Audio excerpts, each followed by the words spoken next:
Path of Exile goes live with the Synthesis League and preps for its own convention. Warframe kicks off Phase 1 of its melee overhaul. War Thunder steps into the era of smart weapons, and the newest threat in Dauntless isn't just a new Behemoth, it's an entire swarm.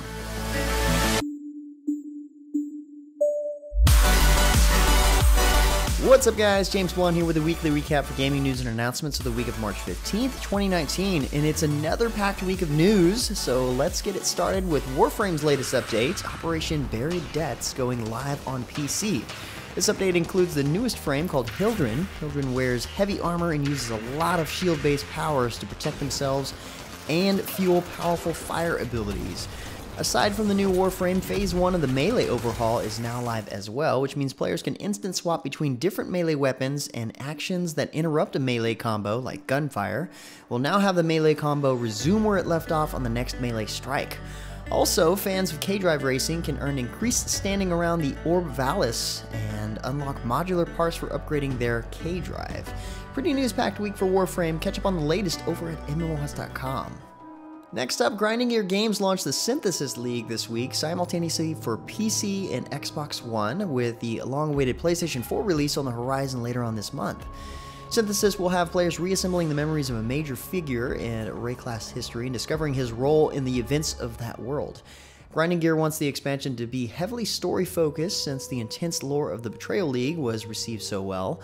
Once you've helped this mysterious spirit reconnect his memories, you'll play through them as they decay to learn his past and build incredible unique items through the new Synthesis crafting method. For more details on these, check out Colton's announcement video for the new league on the MMOs YouTube channel. And another bit of Path of Exile news, Grinding Gear announced the first ever ExileCon in New Zealand this past week. The expo itself will take place on November 16th and 17th and will include previews, massive announcements, competitions, and talks given by Grinding Gear developers. You can grab tickets in the description below. This sounds like a lot of fun. I would love to go to ExileCon. Prosperous Universe restarted its single shard game world for the first time since its original launch this week.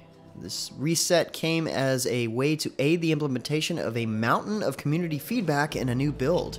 Most of the update is made up of quality of life improvements, anti-exploit measures, and a comprehensive rebalancing. The first access phase of Prosperous Universe will continue following this reset for a few more months, with multiple additional resets to come as more feedback comes in. Once the game reaches its 1.0 state, the world will remain persistent. Totally to be expected for a game in early development. In other news, Project Genesis recently did a netcode strength test and released a video to show off exactly how it's working. They wanted to tackle this important challenge first, and they have a history of putting these greater tasks first. January's playtest was focused on 4v4 battles, and so for February they moved forward with 8v8 and worked on the new breach and board mechanics. In the videos, viewers might notice that the ships have to nudge up against each other. This is necessary for the breach and board mechanic, but plans on having assault pods that pierce the unshielded hulls of the capital ships instead. Instead of making two servers to do these tests, they rolled the dice and put all of the battles on one server. Thankfully, the netcode held up during the test phases.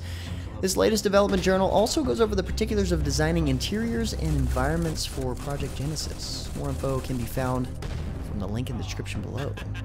On a similar note, NovaQuark recently pushed the boundaries of what a server can do with their March 6th Dual Universe test. On March 6, 2019, 30,000 simulated players were spawned into the game at the same time. They roamed the surface of the planet, with community members also joining in to bear witness to the spectacle.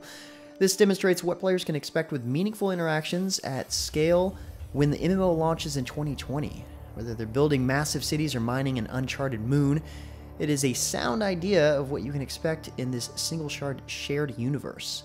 Compared with the current world record for the most concurrent players simultaneously involved in a single multiplayer PvP video game battle, currently set to 6,142 players, NovaQuark's technical feat shows the potential of Dual Universe to offer an unprecedented level of player emergent systematic interactions in a video game. And you thought PlanetSide 2 had large-scale battles.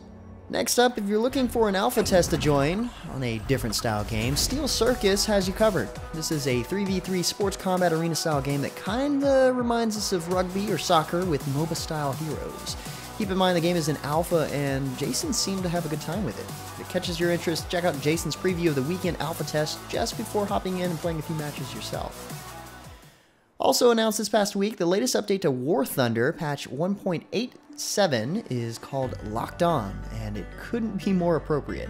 Welcome to the era of smart weapons. Radio detection has arrived, and so has the 7th rank of ground vehicles. With them comes a new class of ground-to-air missiles and supersonic jets to go along with that. Guided air-to-air missiles have shown up for rank 5 aircraft as well. A new branch of French helicopters is here, as well as new destroyers and light cruisers. A new map also arrives in 1.87, Alaska. Battles in Alaska map will take place in city streets and in dense surrounding forest. 16 tanks, aircraft, and helicopters in total have been equipped with radar systems so far, including the first vehicle SAM system in War Thunder, the Soviet 2S-6 Tunguska. It's armed with 8 9M311 surface-to-air missiles that will hunt enemy aircraft with speeds up to 900 meters a second, which can alternatively be used to combat armored ground vehicles. More radar-equipped vehicles to come, including for naval forces. Like other games in the news this week, this is a huge update for War Thunder. Moving on, Gameforge is proud to announce the 10th anniversary of Runewaker's free-to-play MMORPG, Runes of Magic. The celebration started on March 10th, and tons of events will run until the end of the month. Players who have accounts that are 10 years old will receive an exclusive package, the Legend of Taboria costume set, as thanks for a decade of adventuring. Those who have an account that is 7 years or older will receive the Hero of Taboria costume set to wear proudly. The boosts and login events began back on March 10th and will run until March 19th. Players are also invited to join a special exchange event that will begin on March 22nd and will last until the 31st. There will be plenty of festivities and events going on this month, which includes some special surprises we're not privy to. If you're a fan of Runes of Magic, don't miss out on the fun. The inspiration behind games such as RimWorld, Minecraft, Prison Architect, and so many more, Dwarf Fortress is coming to Steam. Continually developed over 16 years, this lifetime living project is going to continue to be free-to-play and developed for the foreseeable future. Tarn and Zach, developers behind Dwarf Fortress, have decided to add the game to Steam, also due to some health issues, and while we do not wish to disclose further details, our best wishes are with them. Due to the uncertainty of Patreon, they decided to move the game to Steam as well as an additional means of support. The premium version will have a few special features such as graphics by default, access to Steam Workshop, and auto updates. You can obviously still play Dwarf Fortress for free, and it will continue to be updated alongside the premium versions, only without the new art, music, Steam features, etc. Next up, a new content update has arrived for the co-op action RPG Dauntless, and with it comes a new Behemoth, Boreas. This frost-powered Behemoth is the first that can summon a swarm of lesser minions to its aid. It's better to consider it a group of creatures instead of just one monster. It can summon 3 distinct minion types to aid it, assault players. With Boreas also arrives Hunt Pass Season 3, Overgrowth. Arriving alongside the Behemoth, this new seasonal event runs from March 13th to April 16th and gives Slayers the opportunity to earn a full set of Farslayer gear, including the first ever transmog for the Ostian Repeaters. Emotes, epic flares, and other rewards dot both the elite and basic Hunt Pass tracks as well. The update also brought a new UI for Slayer loadouts, updated attacks combos for the hammer weapon, and more. Pretty beefy update to Dauntless, if you ask me. 2 weeks ago, Black Desert began their 3rd anniversary celebration, and today they have announced the events that conclude it. Touted as some of the best in-game events that have been organized in recent history, they offer some pretty serious rewards to anyone who participates. Starting recently is the Glimmering Old Moon event, which will last until April 10th. Daily challenges and event quests will yield special items such as secret Old Moon letters and different colored moonlight shards. The latter can be used to enhance Old Moon accessory items that are rewarded by completing quests which are given by NPCs who reside in Heidel's Valley Lily Inn. Beyond just that, Pearl Abyss announced recently that the first content expansion for Black Desert Online's Xbox release is now available. This free update follows the successful launch that necessitated increased server capacity and in-game events. Part of this update is a console-exclusive storyline alongside some other fun new content. The level cap was removed and a PvP area, Red Battlefield, was introduced. Players will also visit Altanova, the heart of Medaya, to follow the main storyline. There's also powerful new armor to collect, such as the Kaya gear and dim magical armor. Further details can be found in the blog post below. In more MMO news, Bandai Namco revealed a new class trailer for the upcoming Bless Unleashed, Mighty Berserker. The Berserker is built for close combat, dealing powerful attacks to multiple enemies. They stand fearlessly before the mightiest of beasts and men. Berserkers also wield a two-handed axe to obliterate anything in their path. From the gameplay trailers, this class looks pretty sweet. Next up, Gameforge announced the Veterans Reward Program, aimed at benefiting the player community of the original paid release of Guardians of Ember. A bundle of rewards awaits returning players later this week and will welcome them back to the new and improved free-to-play version of Guardians of Ember. They also announced that it will enter open beta next week. Players who created a game account prior to the 2019 closed beta will receive items like a skill reset scroll. For more details, check out the site post at MMOs.com. Also this past week, Hearthstone revealed their next expansion coming on April 9th, 2019, Rise of Shadows. Rise of Shadows will feature 135 cards, and players will join a group of ne'er-do-wells, the League of Evil.